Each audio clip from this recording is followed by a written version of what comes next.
Hi, everybody. Welcome to another interview with the Women Automotive Network. I'm here today with Bettina Sadik Lowinski. Hi, Bettina. Thank you for being in with us today. Hello, welcome. Thanks. So I'm Caroline Trudeau. We've got some questions for Bettina this morning. Where are you connecting with us from today, Bettina? Well, I'm sitting actually near the Eiffel Tower, not far from Paris Center, so some 20 kilometers outside in a little town called Marne-la-Coquette. And all the French know that because a famous star has lived there. Johnny Holiday, I think. That's the place where I am right now. Very good. And where is home for you? Is this your home full time? Is this your home office? Well, that's a very good question. Actually, my home is in Germany. But I have been since 15 years now away outside Germany. Like I've been in Asia, Japan, China. Then I've been back in between, and now we are in Paris. My husband is French, but home is Germany. Oh, good. What part of Germany? Cologne. Very nice. One city that I have not yet been to. Let's talk about work a little bit. Mm-hmm. So you play many roles. You are an author, an executive coach. Talk to me a little bit about your responsibilities in your career and in your work. Yeah, well, I come from a corporate career, not in automotive, but in pharmaceuticals for many years. And then I switched and I became an executive coach, and I worked in Asia, in Europe, now in France, worldwide. So I would say I have 3 jobs. So I'm a gender and career researcher and an author, then the executive coaching, and I'm also a leadership trainer, and I speak at international conferences. So it's very fulfilling, and there are many things. It's not just one job. And so I'm very honored to be moderating the Auto Women Summit this year. Yes, it's a pleasure to have you. It's going to be very cool. Is there, in all of these roles that you play in your career, is there one that you just like or love most than the others? Is there something that you're just super passionate about? Wow, that's I think I'm fortunate in a way that I have this variety and I love it all. I love working with my clients, I love working with groups, and I love the research part also. So I think I found my fulfillment in all that. Oh, that's beautiful. Such an inspiration. You don't have to choose just one thing. It sounds like you've made a great trio of magic work for you. Yes. That's great. So is this, are you looking forward to going back to normal, or is this here, is this a normal that you like, or is there something in the future that you're looking forward to being the new normal? Where do you fall on this realm of normalcy? Yeah, is that the pandemic that you mean, or? Yeah, and just in all of the changes that have happened, and the acceleration at which we're taking on change, like where do you fall on this spectrum of normal? Yeah. Well, I think for me, and also looking at my parents, of course, the most important thing that should be normal again is having more safety with health. And I think that's the wish of everybody right now. And then on the other hand, I see a lot of my clients being very affected with their work. A lot of women having more work than normal. So having the children and home office work. And I hear women stepping back from their careers right now. So this is for me the not normal. And I hope we overcome that very fast. And on the other hand, for my work, because I enjoy working globally, it's really great that we are more virtual now. Like the two of us would never have met if we don't have that. So it makes my global work much easier. And I hope that is the normal, new normal, that this remains a little bit. Because of course, flying for a conference or for meeting a client to another country is much more a challenge, and now it can be done much more easier. So I think it's difficult to answer that. Probably the health thing would be the most important for me right now. Having everybody vaccinated, getting the world healed from this virus. Yeah. And then making a little bit of a new normal with bits and pieces that we like to take and that we like to take forward. Because you're right, going back to traveling a whole day for a 30-minute meeting on, you know, the other side of the continent, or here in the US on another coast, just sometimes seems like it might be better to take advantage of some of these new methods, and also maybe safer until we get to the next phase in the recovery of the globe from this pandemic. And I think that's a very important aspect for women in their management roles, and for women leaders, and of course also for women in automotive, to be able to really save their energies again, continue their career paths, and not having double or triple burden here. And I think that is something that we should hope for, that this is the new normal, right? Right. And this is a great transition to talk, I think, a little bit about your book, which I am waiting to receive, and I will look forward to reading before we meet again at the Women Automotive Summit. But you wrote a book called Women in Top Management: Role Models from Around the Globe Share Their Path to Success. So many questions about the book. What was the impetus? What was the moment that made you realize, I have to do the work and I have to write this book? Why this book? Yeah. So this book for me is really my contribution to supporting women worldwide to rise into management.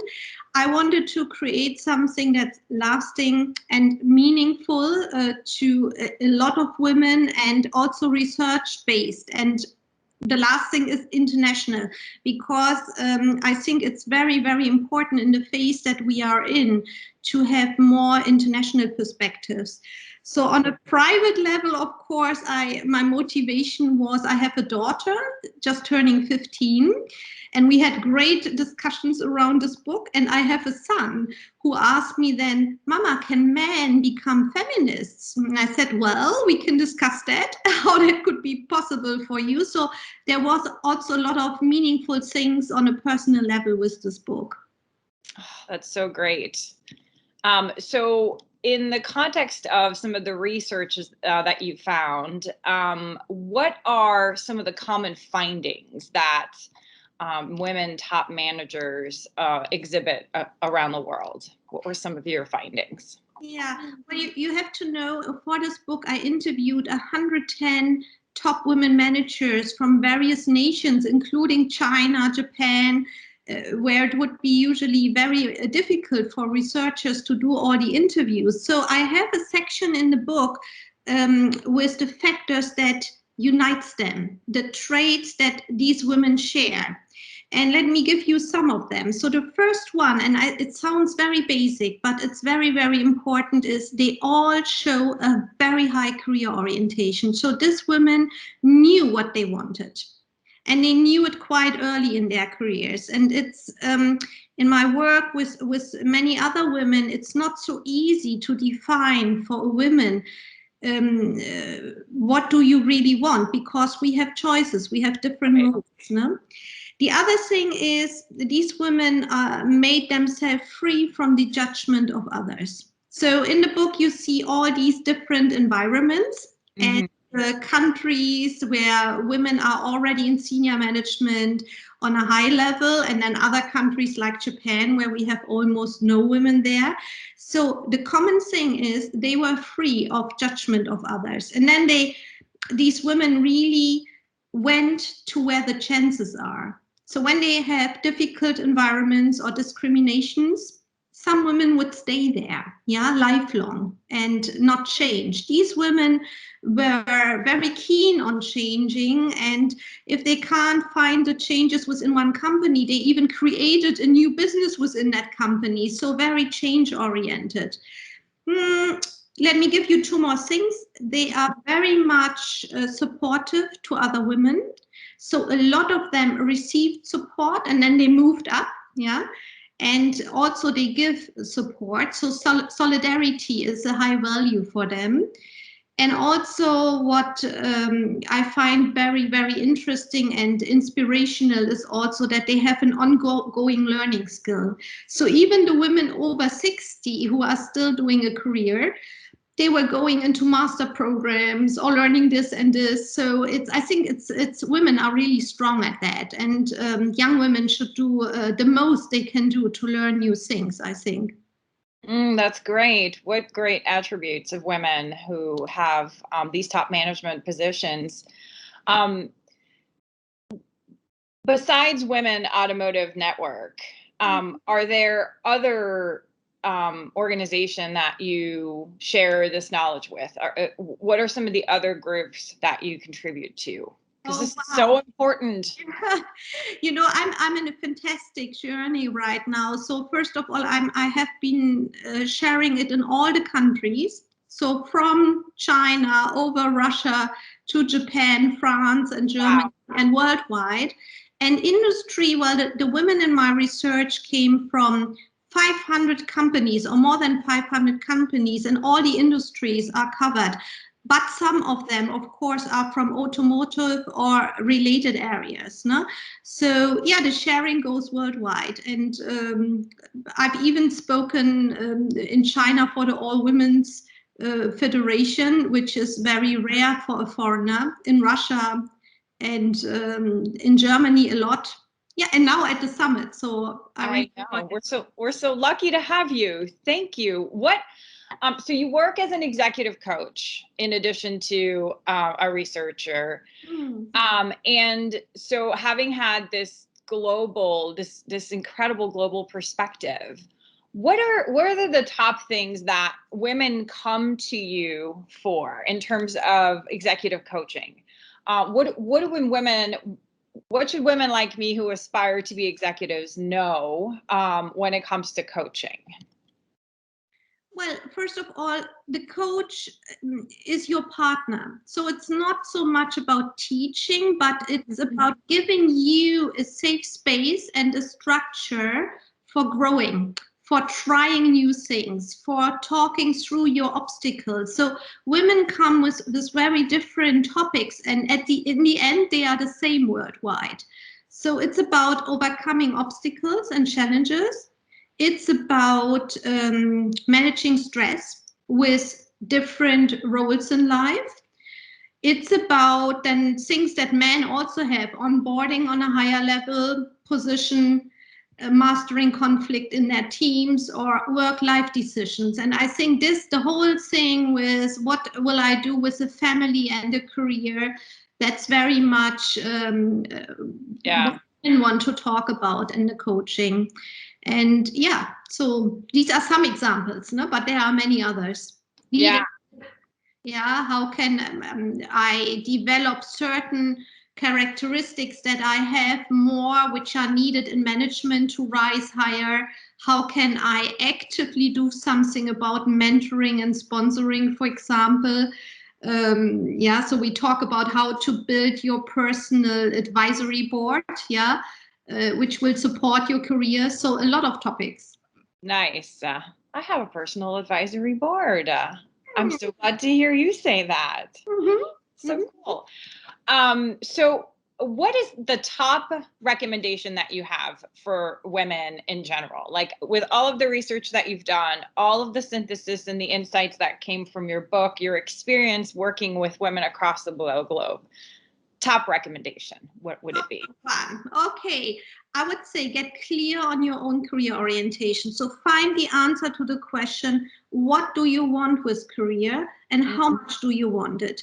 And once that is clear, from there we go. Yeah, then the coaching, then we know what to do. What are the next steps? No? But this is really, really important. And for women, younger women and women who are in middle management, no? This is crucial to get really clear on that question.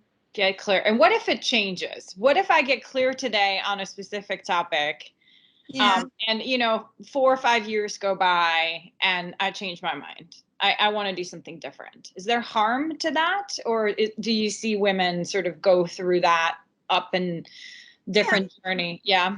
No, you know, I think every path and every decision a woman takes, yeah, in the coaching as my client or wherever in the courses, it's okay. Yeah, there are women who like to be housewives, who look after 4 kids. I have full respect for them. Then there are other women who say, well, okay, the middle is right for me. That's where I want to be. Mm. The thing is, where I like to support them is when women stay awake. Yes, I want, but then I don't want. It's difficult for some Yeah. to find that clarity. So I don't think it's a harm when you change after 5 years. That's normal. Yeah, we grow Yeah. into being more mature, having a different view on things. No? My topic was then, how can we have more women up there? And Yeah. how can we find out if we really want to be up there? And then how to make that possible? And a last thing, and that's even probably more important, how to remain there once you get there. Because Yeah. a lot of women will disappear after a while, same as the men. Yeah, once they reach general manager levels or CEO levels, then it requires other skills to remain up there. Yeah. Yeah. Oh, that's fascinating. I love that you say that there's no harm because we put a lot of pressure on ourselves to make a decision and stick with it. And sometimes it's just not realistic. You know, Yeah. you make a decision for this moment, move forward with clarity, and then at the next fork, make another decision. Right. That's You absolutely, absolutely. And I have observed now many passes of women. And also, I have a career typology, which I will just publish now. And there you will see there's not one way to do a career, there are different paths. Yeah. And of course, there is a majority is doing this, and then smaller groups are doing that. No? But I think the important thing is that women learn what they want, where their strengths are, and what makes them happy also in the career. Then it goes much easier. Oh my gosh, I love this. Strength finding and working with strengths. And also to your point before about some of the traits that you've observed in your research, not minding so much what the perception and the public opinion of, said decisions are. Just take your path, go for it, be committed. I love this. I'm starting my day here with a coaching session with thank you Okay. so much. Yeah.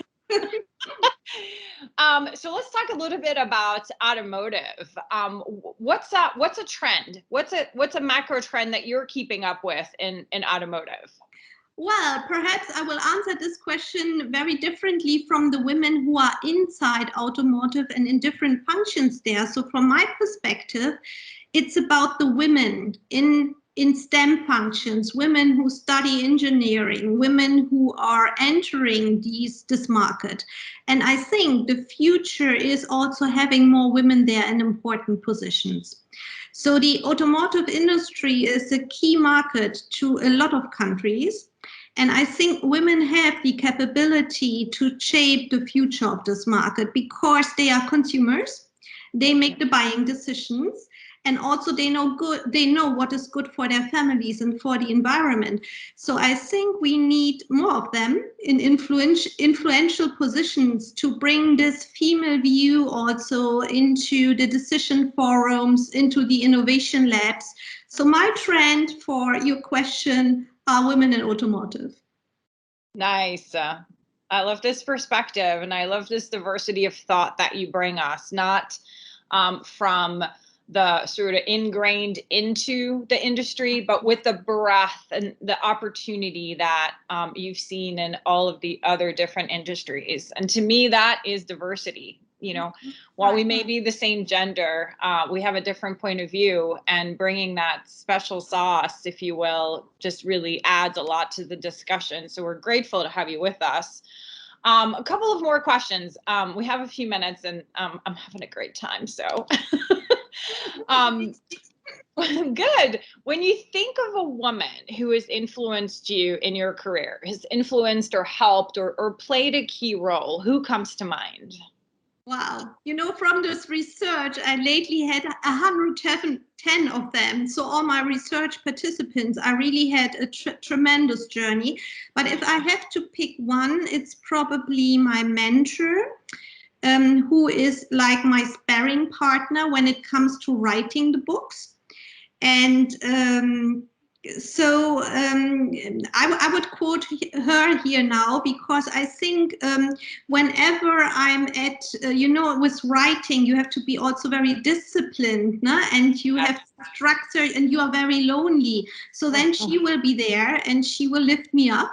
And so this is one woman, but I have a lot of examples of women who have helped me in my career. All my research wouldn't have been possible without women supporting other women, and in that case, me.